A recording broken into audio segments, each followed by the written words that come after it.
Bom dia, boa tarde, boa noite ou até mesmo boa madrugada, dependendo da hora que você nos dê a honra de assistir a esse vídeo informativo.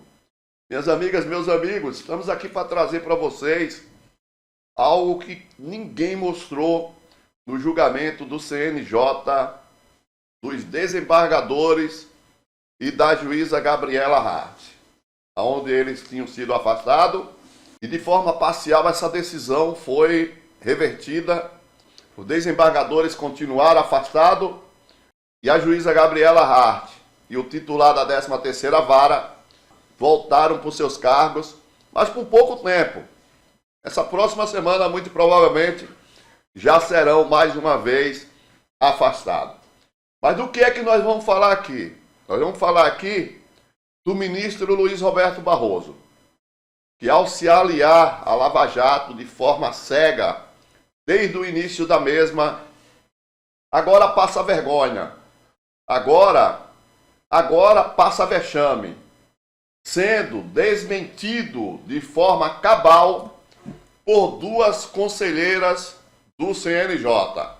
Na fala dele, ele diz que os desembargadores não sabiam de decisões do STF, não desobedeceram ordem do STF, tentando simplificar a coisa de maneira a iludir quem não está por dentro do caso. Todo mundo sabe o que aconteceu na Lava Jato e quem são esses desembargadores e quem é essa juíza copia e cola. Mas vamos fazer o seguinte, vamos lá, vamos mostrar o que disse o Barroso, tentando simplificar, tentando inocentar os desembargadores. E depois, duas conselheiras do CNJ vão falar. E o Barroso vai passar vergonha. Falo agora do afastamento em si. Começando pelos fatos. Os fatos são relativamente simples, embora com todas as vezes contadas de uma forma bastante complexa. O fato é muito simples. Houve o julgamento de uma exceção de suspeição em relação ao juiz Eduardo Apio. Esse foi o julgamento. A 8ª turma do Tribunal Regional Federal julgou uma exceção de suspeição. Porque esse é o elemento que motivou o julgamento. Supostamente, o pai do juiz teria sido beneficiado por propina, tal como constava de uma planilha da Odebrecht. E, portanto, o tribunal considerou que esse era o caso de suspeição. Porém, muito importante, o tribunal julgou uma exceção de suspeição. Foi só isso que ele fez. Mas a exceção de suspeição não estava suspensa pelo Supremo Tribunal Federal. Portanto, julgou um processo que não estava suspenso. Eu queria deixar bem claro. Tudo o que o tribunal fez foi julgar uma exceção de suspeição que não estava suspensa por ninguém. O Supremo havia suspendido um conjunto de processos, mas não esse. Portanto, apenas foi uma consequência reflexa.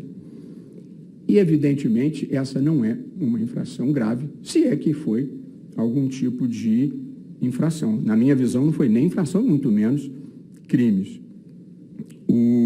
E os desembargadores afirmaram em defesa prévia, em material que nós não tivemos tempo de examinar ainda, e vou chegar a esse ponto, que a decisão não constava dos autos, eles não tinham conhecimento dessa decisão.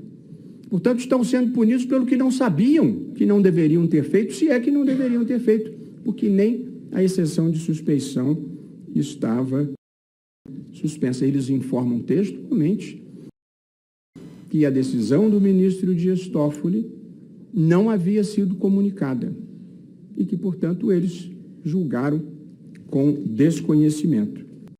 Bem, pessoal, primeiro vocês percebem claramente aí que ele já trata o juiz, Eduardo Apio, que foi atacado pelos desembargadores por questionar a Lava Jato, como juiz suspeito. Ele não dá sequer o direito à dúvida sobre o cara, certo? Não houve recurso, não houve ainda decisão definitiva, mas ele já trata o juiz Apio como suspeito. Ou seja, para ele, quem não presta na história é o juiz Eduardo Apio. Mas é o seguinte, mentira tem perna curtas. Vocês percebem aí que ele diz que os desembargadores não sabiam da decisão do ministro Dias Toffoli. Vamos agora ver duas conselheiras do CNJ fazendo o Barroso passar vexame. Vamos nessa? Conselheira Daniela Madeira. Excelentíssimo presidente, corregedor, demais conselheiros. Aí aqui, no caso dos desembargadores e do juiz convocado, a efetividade das decisões do Supremo Tribunal Federal.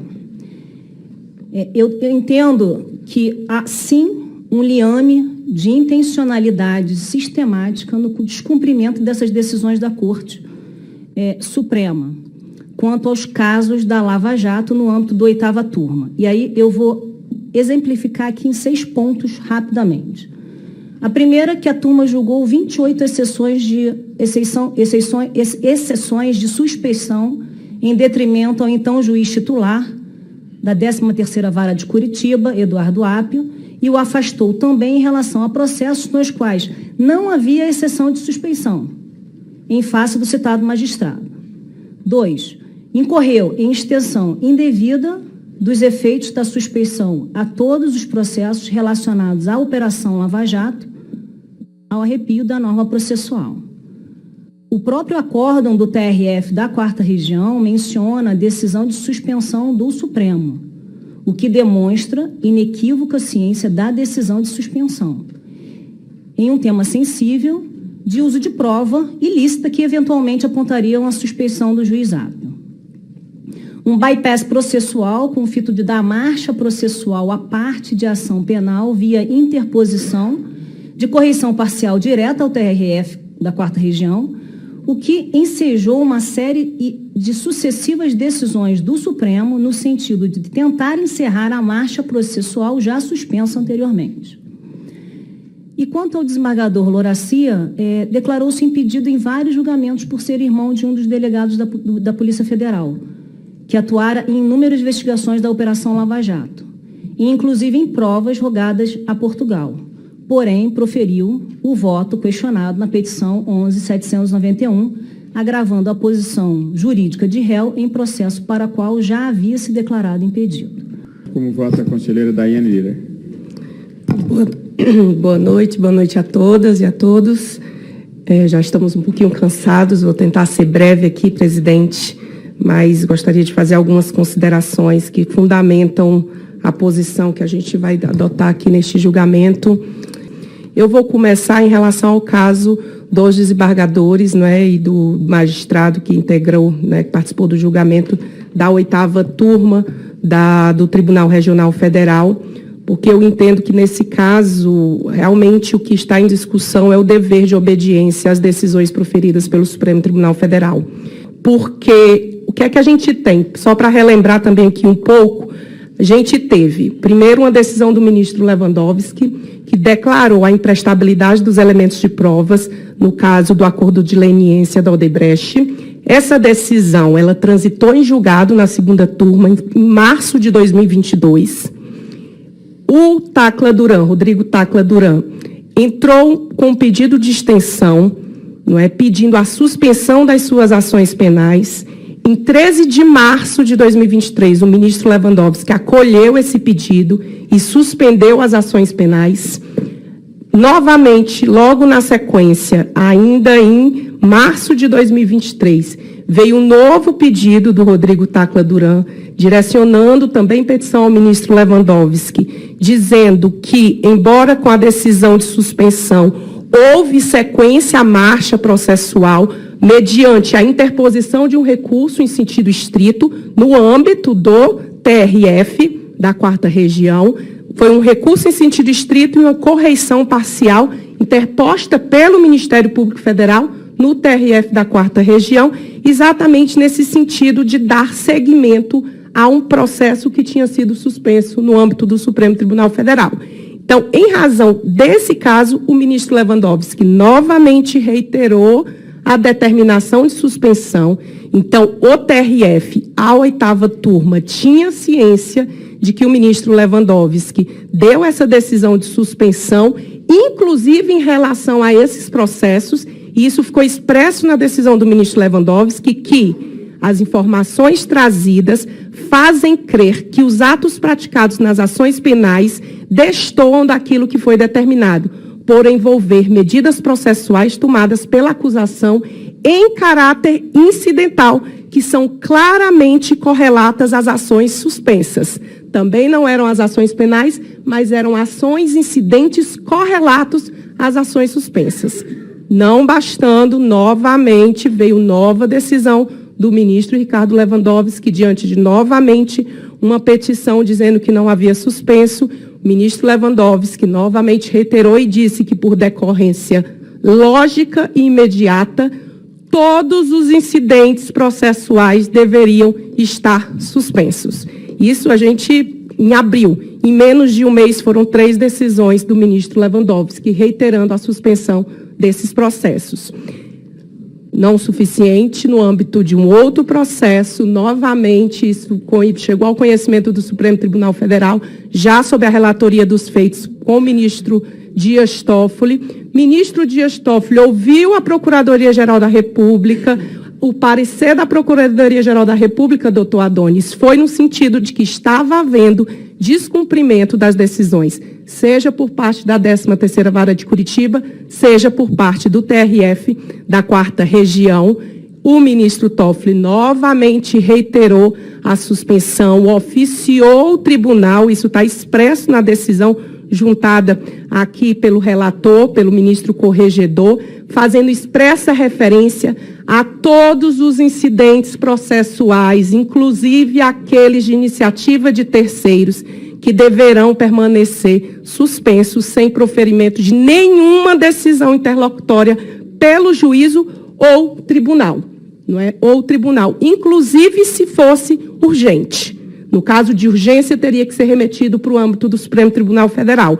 Então, o que eu realmente verifico nesse caso é que houve, sim, vamos dizer assim, conhecimento, eles tinham pleno conhecimento, isso está, inclusive, fica evidenciado no voto do relator. O voto do relator, a exceção de suspeição, ela, vamos dizer assim, na verdade, nem foram julgados 28, foi julgado uma exceção de suspeição, e nessa uma exceção de suspeição ficou expresso que essa decisão valeria para todos os processos relacionados à Lava Jato.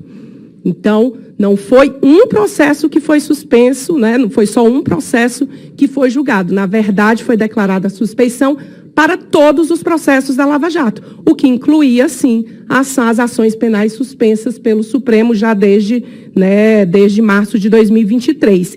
E no próprio voto do relator, desembargador Loraci, está expresso lá um dos itens, um dos capítulos do voto dele é o caso Tacla Duran.